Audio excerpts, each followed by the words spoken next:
I'm Andrea Giles, and you're listening to the Heal from Infidelity podcast, Episode 4, The Thought Model.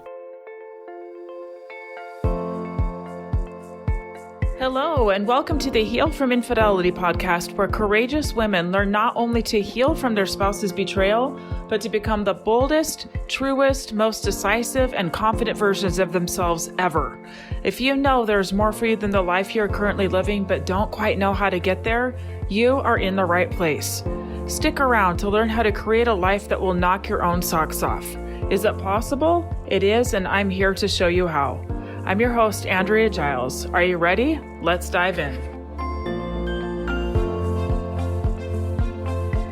Hello. Welcome to episode number 4 of the podcast.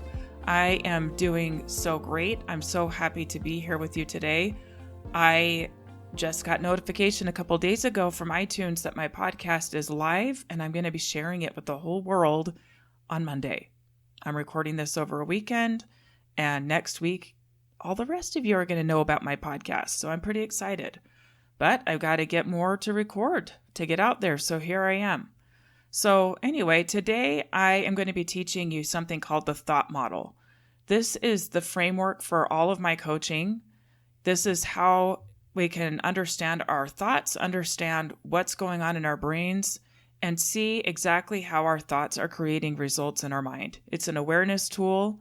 It's also something I like to call the equation of life. It's like math. You can plug in different parts of this and see exactly how you're creating results that you're creating, okay?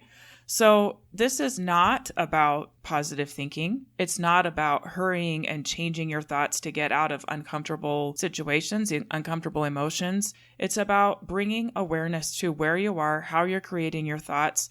And once you have that awareness, you can decide if you want to keep your thoughts or not. So before I teach you the model, I want to talk about thoughts for a minute. So understanding the power of our thoughts has gone way back. Back in Proverbs 23:7 is the scripture, "As he thinketh in his heart, so is he." In one of the books of scripture in my church, it's called Doctrine and Covenants. One of the scriptures is 84:85. "Treasure up in your minds the words of life." In Doctrine and Covenants 88:109, "The thoughts of men's hearts will be revealed." And what's cool about what I'm about to teach you is I'm going to show you how our thoughts are revealed, how they turn into results. Okay, so let's dive right into it now. So we all have circumstances. We all have things that happen to us. We have situations that we find ourselves in. It might be the weather that we are in. It might be our money situation. It might be some words that somebody said to us. It might be something that our spouse did. It might be something that our kid is struggling with. These are circumstances. In this thought model, in the circumstance line, the key here is that it has to be neutral. It can't be your opinion about the circumstance. It's just the circumstance. So you make it as vanilla as possible, as factual as possible. So rather than saying my husband was mean and trying to put that in your circumstance line, you would put in there the exact words that your husband said. If you were to put in the circumstance line 200 pounds, that's neutral. What's not neutral is I weigh too much. The weight itself is just a number. It's neutral. What happens is we have these circumstances and then we have thoughts about them. So if you were to get out a piece of paper, first you have a circumstance and then under that you'd put the thought that you have about the circumstance. And you can pick one thought to put in this. We have lots of thoughts about lots of things. We have somewhere between 40 to 60,000 thoughts a day. Can you believe that? Our brains are working overtime. We're always thinking of things, okay? But we want to grab one thought to put into this thought model. And the way you know that you're believing that thought is because you are having a feeling. It creates a feeling in your body. It creates an emotional response. You think this thought and then you feel something.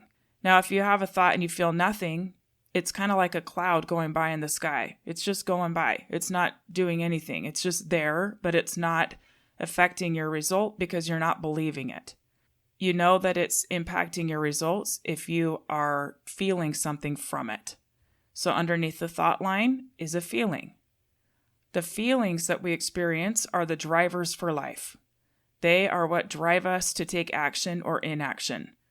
We do things because of a way that we think it will make us feel. We don't do things because of a way that we don't want to feel. So we have a thought, we have a feeling, and the feeling drives our action. So underneath the feeling line is the action line.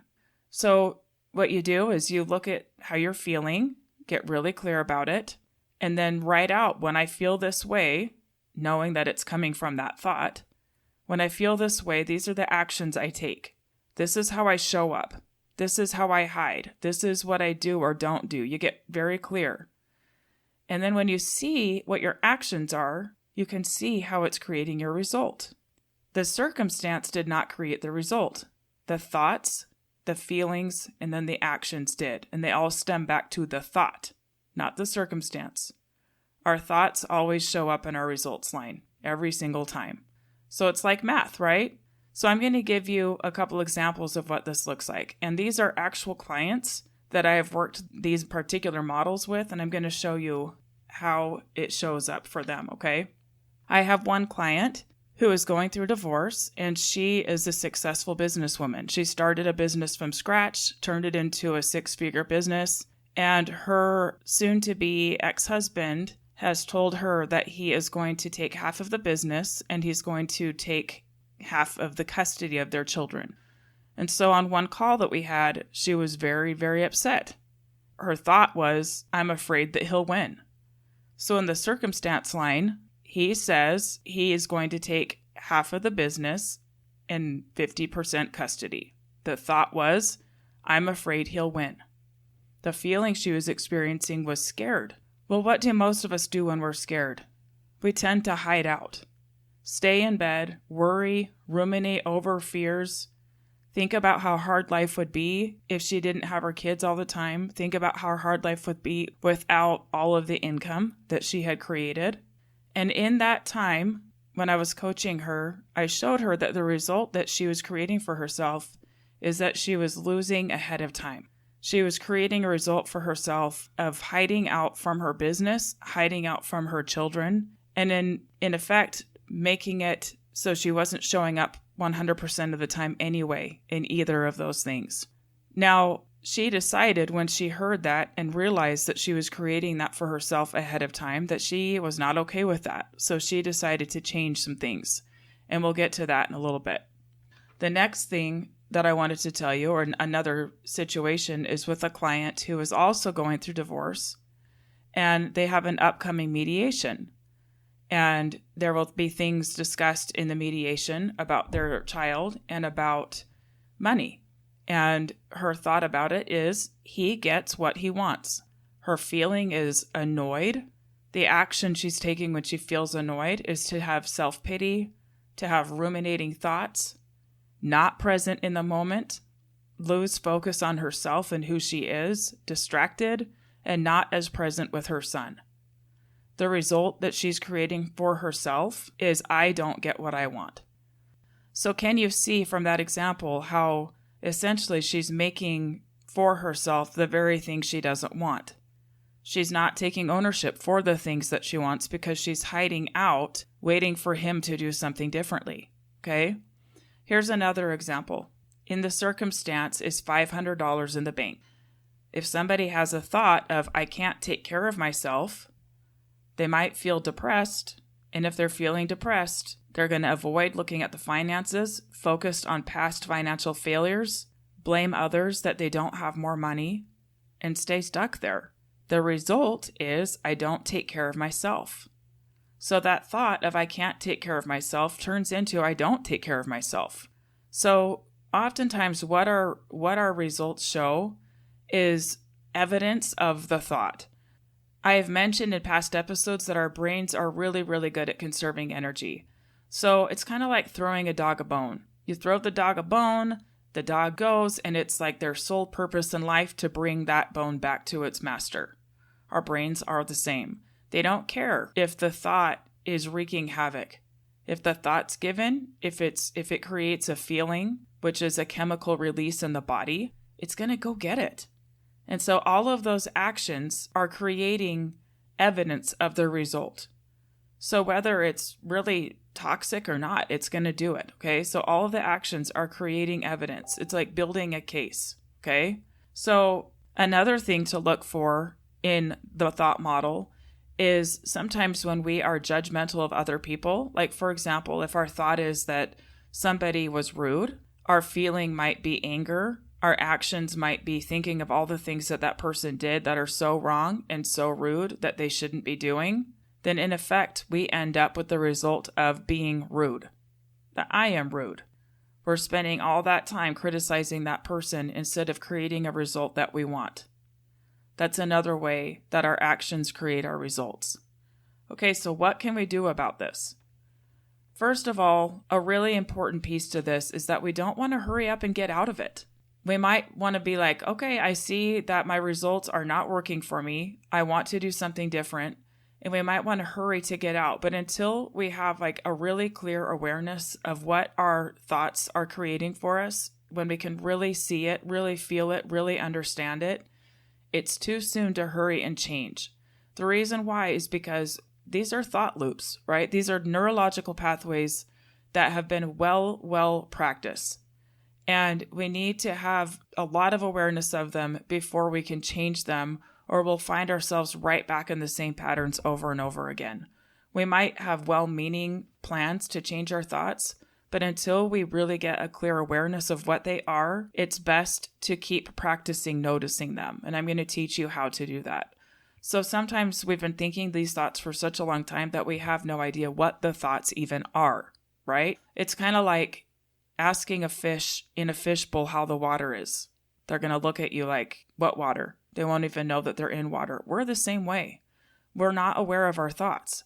So how do you find your thoughts to fill out a thought model? The way that I suggest is called doing a thought download. And there's a couple ways to do this. I'm going to teach you. One way to do a thought download is simply by dumping your brain out. It's kind of like you get a piece of paper and it's just like dumping it out. You're writing down everything that comes up. There's no judgment. You're just writing. It's just free writing. You're getting it out. You're getting it on paper. You have it in front of you. And you're kind of just cleaning out your brain, getting the chatter out of your brain and onto paper. Another way to do this is by actually filling in a circumstance and then writing all of the thoughts about it. So for example, if somebody said something to you that you found hurtful, you can write in the circumstance line the thing that was said, and then do a whole thought download on all of your thoughts about it. Write them all out. Just get them all out. You're not judging them here. It's a neutral space. It's just like, how interesting. Look what my brain's producing. Look at that. Remember, it's just like clouds going by in the sky. They're just there. It doesn't mean anything. It just means that your brain is working. It's doing what it's supposed to do. And then go through that thought download and pick one thought to put into the thought model. One thought. And then see where that thought takes you. What do you feel when you think that thought? When you feel that feeling, what actions are you taking? What actions are you not taking? And then what is your result? So that is a thought download. I suggest doing a thought download every single day. Just like we practice hygiene, like for taking care of our faces, taking care of our teeth, taking care of our bodies, this is a practice of taking care of your mind. It's like hygiene for your mind. You're cleaning it out. You're just kind of scrubbing things out. You're looking behind the corners. Like, I wonder what's back there. How about this? How about today? It's just hygiene. It's a good practice to get more and more awareness of what's going on in your brain, okay? So now you're to the point where you have awareness. You can see how the same kind of thinking is showing up, the same kind of feelings, the same kind of actions, and the same results. You've seen it enough times. You'll have the awareness and you're going, okay, now what do I do? So one question I get is, well, why can't you just change the circumstance?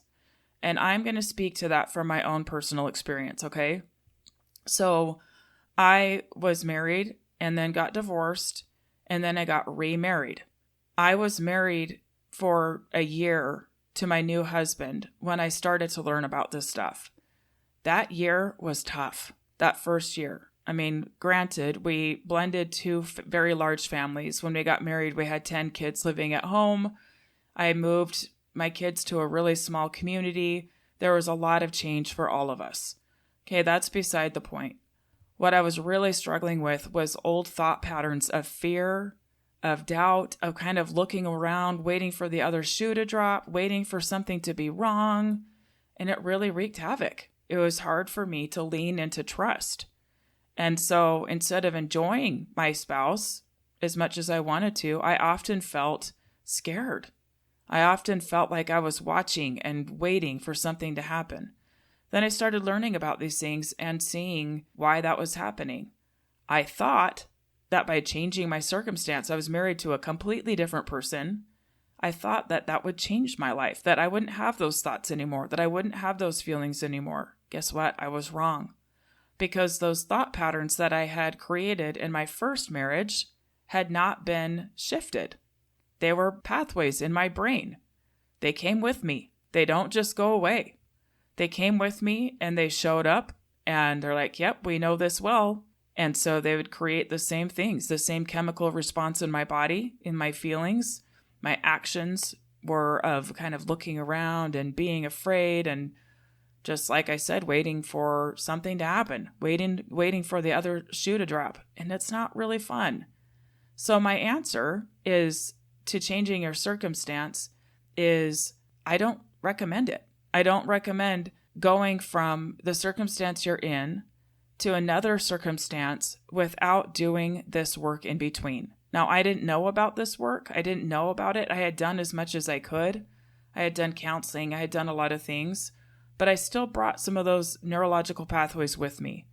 Now, since then, we've been married for a total of 4 years. So I've been working on these things for a few years. And I can tell you, having this tool has helped me immensely because I can see how I sometimes create the very result that I don't want of feeling worried or things like that. And so if I can see that I'm creating it, it's the best news because it gives me the power right back. I get to decide what to think. I get to decide to trust. It's an inside job. It's not an outside job. I get to decide to look for evidence that I'm safe, that no matter what happens, I can handle it, that I can trust my husband, that I can trust that I'm in a good place, and I can let those fears go. I know how to speak to them now. So in cases of things like abuse or where you're really truly in danger, nope, I don't suggest waiting. I suggest leaving, okay? And not being in a situation where you're being abused. I suggest getting to a place where you're safe. But for situations where you can do this work and really get yourself to a place where it's like a preference, I'd rather be there, I'd rather do this than what I'm doing now. I'd rather stay here than go to this other place and do the work to be happy here. That's when I suggest changing your circumstance. When you feel peaceful and recognize that there is not necessarily better than here, but that your preference is one or the other, okay? Changing your circumstance does not change your thoughts. It can make it a little bit easier to create different thoughts, for sure, but the work still needs to be done. Our thoughts still have to be addressed. We still have to do the work of healing. It doesn't just change just because you left a marriage or even if your spouse, for example, you're staying in your marriage and your spouse has changed a lot of the circumstances. Like they're showing you every reason why you should trust them. Why is it so hard to trust? Our brains want to say, well, maybe there's things that I'm not noticing. Maybe I shouldn't trust. But the truth is, it's because the thought patterns are still there. That's the only reason why. Okay? So that last model that I was showing you or teaching you about is called the unintentional model.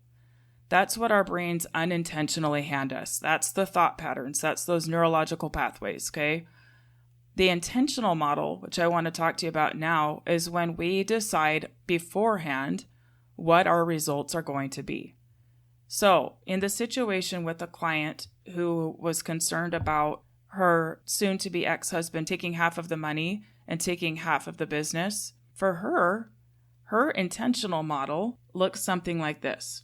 It starts by getting clear on what your result is ahead of time. So her result was, I can grow my business as big as I want. You can even put a dollar amount there. Did you know that you can put whatever you want in that result line? The only rule is that it can't be somebody else's result because we're not in charge of anybody else's result except our own. But we have all the power in our own results, so we can put whatever we want there. For her, I can grow my business as big as I want it.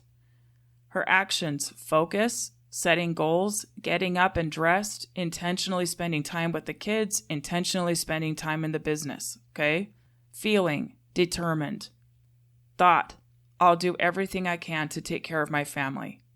So can you see how we're working this backwards? It's starting with the result. It's starting with the end in mind and working it backwards. The circumstance is the same. The spouse says words: he will take half of the business and 50-50 custody. It's exactly the same. Yet there's a completely different result because the thought is different. The feeling is different. We take different action when we feel differently, and then you create that new result, okay? That's that scenario. With the other scenario I gave about the upcoming mediation and time with their son and money, the result that this client can create for herself is getting what she wants. She can decide what that looks like. She can ask herself these questions. What do I want? What do I want? Where would I feel heard? Where would I feel like I'm taking care of myself? And get really clear on that result. Take actions to make that result happen. Think about the feeling that needs to drive those actions. And the thought of either I get what I want or we both get what we want. How can we both win here? Okay? It doesn't have to be an either or. In fact, it works best when it's not pitting one against the other. In the scenario about the $500 in the bank, the $500 is still the circumstance. Nothing has changed there. But what if this person decides that they want to make $5,000 a month? That's their result line. For short, I'll call it the R line, okay? The action would be budgeting, looking at how they're spending money, looking for opportunities to earn more money, asking for help in areas that they need help, self-coaching every day to find the thoughts that are holding them back from creating, from showing up for different opportunities. Feeling: determined. Thought: I can provide for myself. Again, exact same circumstance, completely different result. So one way that I like to think about the thought model is, you've probably heard the saying, by their fruits ye shall know them. It's actually from a scripture. By their fruits ye shall know them. I like to think of fruit as what we're producing with our thoughts. If we're thinking thoughts that create good fruit, what that feels like is expansiveness. It feels open. It feels hopeful. It feels like creativity, like possibility. If we're thinking thoughts that are shrinking us in, we're kind of putting roadblocks right in front of us. We're not going to be in tune with our creative selves. We're not going to be in tune with possibility or hope or what we are capable of doing. You can actually feel it in your body. With the one bearing good fruit, we're actually feeling open and expansive and like we're growing, and the other, we're shrinking in on ourselves. By their fruits ye shall know them. What are the fruits of your thoughts? What are they creating for you? Sometimes we can't go and change our circumstances. Sometimes we can, but a lot of times we can't. Okay? Some of us have situations and circumstances that are 100% out of our control. We can't control what somebody else does. We can't control weather. There are a lot of things that are outside of our control. We can't control some of the choices that our children make, but we have everything else in our hand to create the results that we want. Isn't that amazing? I love thinking about how powerful we all are. We are meant to be creators. We are meant to create the life that was intended for us. I believe that we are all co-creators with heavenly parents, that we were given unique skills, unique power, so much power, unique talents to create the life that we want. We're not meant to sit and wait for things to happen. We're not meant to be at the effect of other people, to live at the effect of other people. We're meant to create greatness. All of us, every one of us. We were not put here accidentally at this time to just sit and watch our life go by. So I challenge you to start practicing this every day. Go do your thought downloads. Write them down. What's coming up? What are you thinking? What are the thoughts that are running the show? What are the feelings that are your default feelings that you live off of, that are driving your life? What are they? And what results are those creating for you?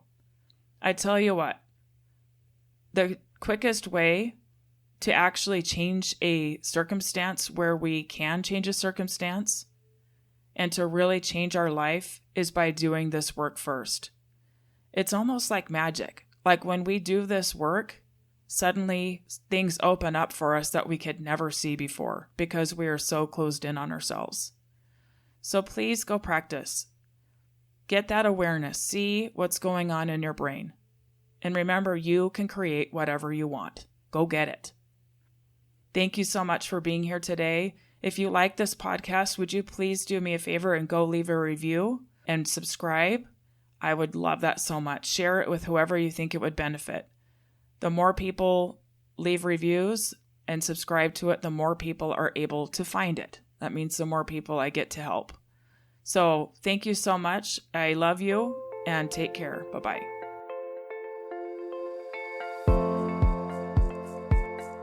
Thank you for listening to the Heal from Infidelity podcast. If you would like to be kept in the know about upcoming free classes, new podcast episodes, and other ways of working with me, go subscribe to my weekly email. You can subscribe at andreagiles.com/lies-about-infidelity/. Again, it's andreagiles.com/lies-about-infidelity/. I will see you next time.